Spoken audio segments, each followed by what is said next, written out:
Hi மச்சான்ஸ் மச்சீஸ், welcome to milk coffee.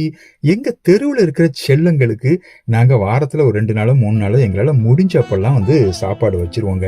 எங்கள் தெருவில் வர செல்லங்கள் எல்லாருமே பார்த்தீங்க அப்படின்னா இங்கேயே பிறந்து வளர்ந்தது கிடையாதுங்க. இப்போ இந்த மாநகராட்சியில் என்ன பண்ணுறாங்க, தடுப்பூசி போடுறதுக்கும் இல்லைன்னா கருத்தடை ஆப்ரேஷன் பண்ணுறதுக்கும் அவங்க பிடிக்கிற செல்லங்களை பார்த்தீங்கன்னா எங்கேயோ ஒரு ஏரியாவில் பிடிக்கிறது கொண்டு ஏதோ ஒரு ஏரியாவில் அவங்க விட்டுட்டு போயிடுறாங்க.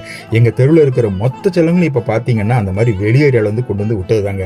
அந்த மாதிரி விட்ட உடனே ஃபஸ்ட்டு ஒரு 15 நாள் 1 மாதத்துக்கு அதுங்க பாடு தவிப்பு இருக்குது பாருங்க. பார்த்தாலே அவ்வளவு பாவமா இருக்குங்க. புது இடத்துல அதுங்களால செட்டில் ஆக முடியாம அந்த மாதிரி இருக்கிற செல்லங்களுக்கு முதல்ல அடைக்கலம் கொடுத்து உணவு அளிக்கிறது பார்த்தீங்கன்னா எங்க வீடாதாங்க இருக்கும். நாங்க தான் பண்ணுவோம். அதை தெருநாய்களுக்கு உணவு அளிக்க கூடாது அப்படின்ற அந்த விவாதத்தை தாண்டி பார்த்தீங்க அப்படின்னா அந்த செல்லங்களை பொறுத்த வரைக்கும் நம்ம மனிதர்களை நம்பி வாழ்கிற மாதிரி நாம தாங்க பழக்கப்படுத்திட்டோம். இப்போ மனிதர்களுக்கு வேண்டாம் அப்படின்னு சொல்கிறது தப்புங்க.